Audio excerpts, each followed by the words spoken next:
Indiana Jones and the Dial of Destiny is the latest entry in the long-running series of Indiana Jones. This time it's directed by James Mangold, who had the handle handed over to him by Steven Spielberg. What do we think happened? A movie happened. A movie, the fifth movie in a franchise that did we need it? We didn't need it. Of course we didn't need it. Did we deserve it? Did we earn it? No, did we want it? Yes. Yeah. I wanted it. I was very excited for this movie. You can attest to this. I was pretty pumped to get a ticket to see this movie. Yeah. And I was excited because, unfortunately, because in Australia we get movies kind of late and you get to see some movies beforehand, you can kind of give me the heads up whether it's bad or not. Yeah. These movies at Cannes, there's no warning whether they are good or bad unless you know someone who's gone to a previous screening. So I'm having unfiltered, raw opinions about these films, which is exciting to have. Makes it really interesting because you got no one else to base it off. Exactly. Right? And there's only one other screening that happened before this. And it wasn't really pressed, so nothing really came out of it. Yeah. So we really didn't know going into what we can expect. And where do we want to start? Obviously, we're not going to get into spoilers. Yeah, no spoilers. That's all good. Nothing's going to happen here about the story. We're going to get into some elements of the story and the characters. And then we're probably going to talk about where we fundamentally think the film went wrong. Yeah, there's no other way of tiptoeing around it because we're not entirely positive on this film. Now, I don't think it's a terrible film because I'm a bit biased. Yeah. I like Indy. I like the series, and I like Harrison Ford. Let's start with Mr. Ford. Mr. Ford. He looked a bit bored, but that's okay because it's Harrison Ford. He can do that. I think he does a decent job, but ultimately, we both agreed that it doesn't really come down to for some parts, it was the performances. But to me, I think the performances were kind of solid in a really lackluster, just franchisable script. Performances for me weren't terrible. I didn't hate them. There have been some other performances from other films the writing at the festival. For that character. For me, fundamentally, the writing of this film is where the first pillar of structure has fallen because the screenplay, the script, the dialogue, that is what holds a film together. That's what you follow. And it just doesn't seem like they knew where they wanted to go. With this film, like they had an idea. They had the mystery. They had the Dial of Destiny. No, Miss Dial of Destiny. Miss Dial of Destiny. Yeah. Oh, Miss what's the Butt Dial of Destiny? Butt Dial of Destiny. Accidentally calling the wrong person and going in the wrong direction. But you said I had some issues with the performances. I don't.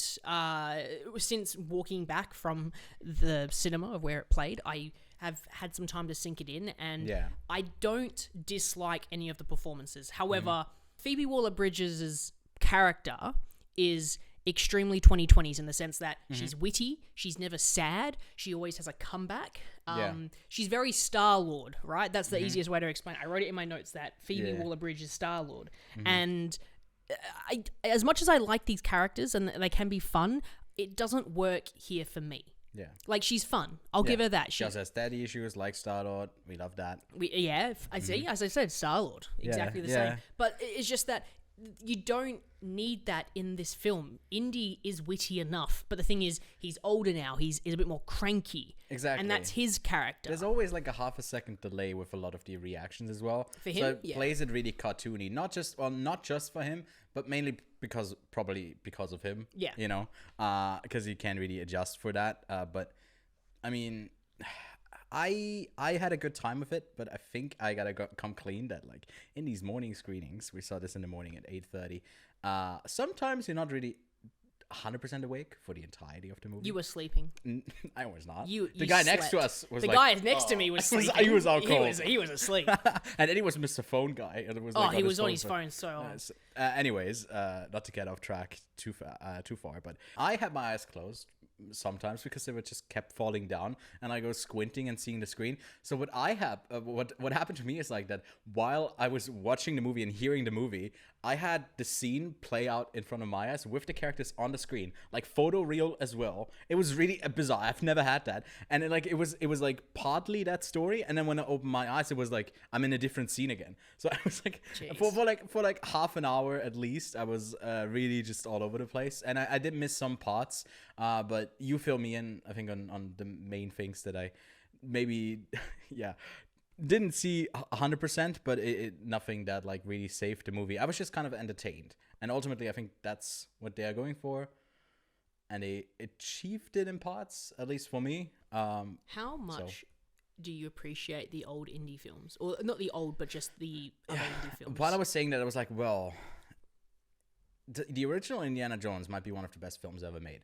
So it's like, I guess there is a higher standard, but I feel like in after the fourth one, that standard is not really up there anymore. So it's just like a franchise. So I didn't have like that high expectations for it. You know? My thing with Indiana Jones is that I do really, really like Indiana Jones. Yeah. Like I really enjoy the character.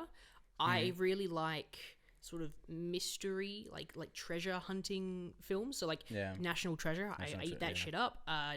This movie, I even admit, like the Lara Croft films, like they're fun. I do enjoy those. I do think there's flaws, but even with Indiana Jones's biggest flops, that could be whether it's Temple of Doom if you're an original trilogy lover, or if you're a more modern Crystal Skull, I still really appreciate them for what they are. Like I really enjoy Temple of Doom and Crystal Skull, surprisingly. Mainly because they don't depart from the traditional action mystery sort of vibe that the original Indiana Joneses go for. Because the original Indiana Joneses are purely pretty much set in reality, and there is a moment in that film, in any of those films, where it becomes a little bit less believable. They're like a payoff, or they're like a scene where you go to, and here the MacGuffin is ultimately like the main focus of the movie. And it's not an maybe action even mystery. More, than it is about Indiana Jones. It's about like this artifact that the Dial of Destiny. There's no mystery to it. They solve riddles and puzzles like that. There's no thought process. One of my favorite, because everyone's so quippy and so knowledgeable, and like, that's probably maybe a critique I would have for Phoebe Waller-Bridge's character, is that she's so without flaws. She knows too much. Exactly. That the balance of like what you can always praise about like the Die Hard movies, or like at least the first one, that's like grounded this guy who survives, and we've kind of gone obviously far beyond that with the Indiana Jones series, but it also comes like with the knowledge that they have on solving puzzles. Then they just know every language. Because with the puzzle, there's a scene where Phoebe Waller-Bridge's character Helena is breaking down this sort of cipher, and she does it flawlessly. Like it's just literally just bang bang, here's what this means, where if you go back and like watch Indiana Jones break something down, like he thinks about it, he explains it, but he's not a smartass about it where she is, and that's coming down to the quippiness of that kind of character. If she knows she's right, she's going to be quippy about it, and that's always the character, because she has very little flaws. She's basically a perfect character, where Indy doesn't have that. Indy makes mistakes. He has fears. He has snakes. Well, in this, I feel like they don't really fear death in this. It's always a quip whenever they're really close to death. Well, it's because Indy drank from the cup. Oh, okay. Well, he's never. Wait, really? Are you fucking with me? You chose poorly. Nah, okay. I got your thing now. Yeah. Okay. The thing that like bothered me a bit as well is like the Scooby-Doo nature of like there's the bad guys, Mads Mikkelsen, right? And then they're in the same room, and then they escape from the room. They chase again. They are in the same room. They escape again, and it's like really like opening repetitive. doors. They're like exiting and entering different doors. It's like really cartoony. It was like, and it's the same with all the action. Especially with guns, we pointed this out when we were leaving. Sometimes it's like I didn't even see gunshots. They just shoot randomly. Sometimes it was like they were playing, and someone was just like, "I guess I'm supposed to get shot," and they were like, "Oh!" and they fell over. Yeah, it's not realistic at all. And then, as I was saying earlier, it's like the action mystery has left the film. It's now an action adventure, but the adventure side of it is not so much adventure, it's action. So this movie is not an action anything. It's just an action movie, and they just move the plot for the sake of plot. Like you think of Indiana Jones movies, there's a part where he has to get into a certain tomb, and there's always a thought process behind it. Like I love The Last Crusade, where he has his dad's book and he's reading it out, and he does the acts of like getting through these 3 trials, where in this one the tomb that they're trying to enter, it's immediately like, oh, this is the tomb. Here's a countdown, and he's just immediately like, this is the reason we need to solve it. Yeah. This is the and it's nothing to do with Harrison Ford or Phoebe Waller-Bridges' character in this point. Yeah.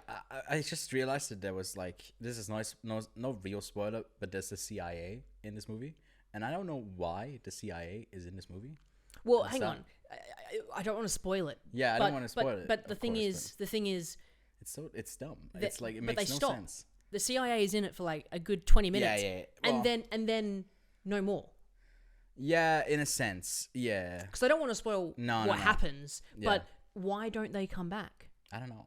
Right? I just don't care. I don't know why they initially are even there. To me, it doesn't make sense that they are. Well, because like they're working together. So Mads Mikkelsen's character, this isn't spoiling it, but in the future, he's working with the government. He helps put man on the moon. Yeah. And that's not really a plot point that matters. They kind of just use that as an introduction of why he's in America. Yeah, and why these two people are working together. Yeah. And that's just an extension of that. But like, that's the thing to make that make sense. But I think it's really dumb. Yeah. And the issue, and unfortunately, the issue with the villain is that, like, nothing to do with Mads Mikkelsen, because I do believe he is a great actor. His German wasn't great though. You hate his German. You also hated the kid. I hate the kid. I hate the kid. But the thing is, he has no factors that make him memorable for me. Right. Yeah. He is the most bland villain. He's just evil villain. And that's type of guy. and that's even me saying that you know what, I was going to say the Temple of Doom villain is not that memorable, but Sean Connery? No, Sean Connery is not in Temple of Doom. No, fuck yeah, that was Last Crusade. Okay. That joke didn't make sense in any sort of way. It also wasn't funny. Anyways, what were you saying? No, I want to see where you want to go with this Sean Connery I don't want to part. continue down the slide.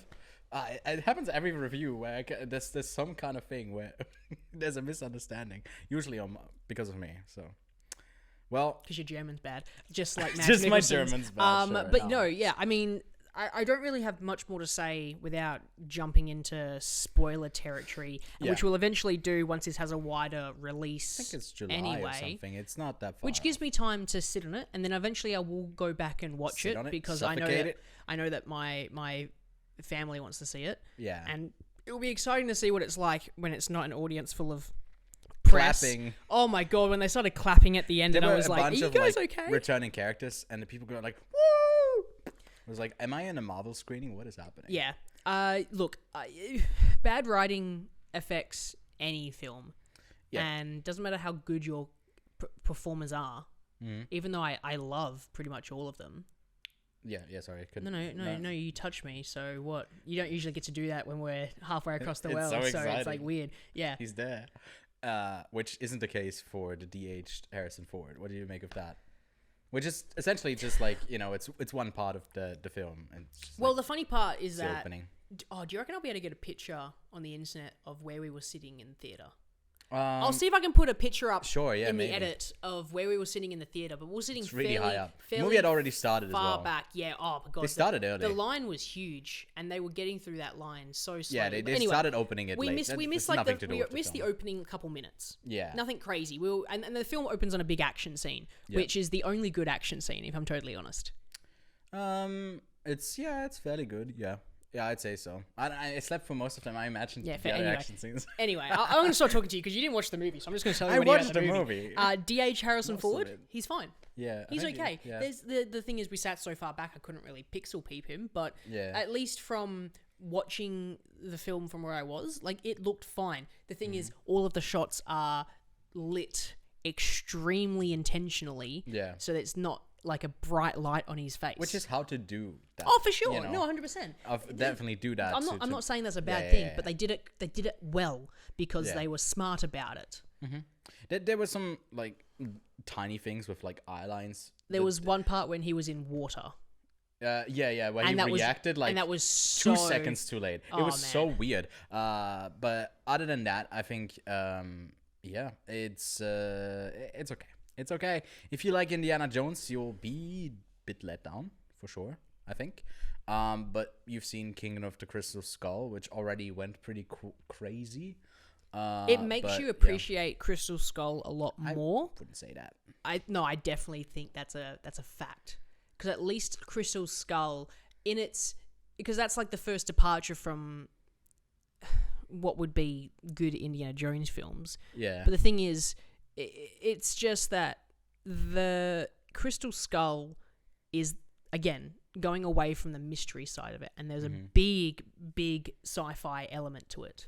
Yeah. This does a similar thing without spoiling the Dial of Destiny. Yeah, I mean, you could easily look at the premise, you kind of know where and it's if you going. look at the internet, whenever people have guessed this whatever you storyline. think is gonna happen is likely gonna happen because there's not a lot that happens in this movie. Actually, that's a funny thing we should say. Yeah. That the fact that when we were walking back, and I've got to confirm this, and I don't know if I'll be able to edit this in whether I confirm it or not, but right, I was trying to guess what happened in the opening minutes. Yeah. That we missed, and I reckon that I could totally guess what happens in those opening minutes, like the first 2 or 3 minutes that we missed out on when we were getting into the theater. But like the film is extremely predictable. If you want to write down your prediction of where the story will go, do that in the comments. That'd actually be you will literally probably get it 100%. Yeah.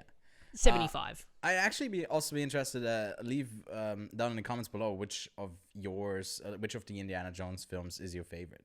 Because I feel like for a lot of them, it's like, I don't know, the first 3, it's a toss up. It's mine would definitely be Last Crusade.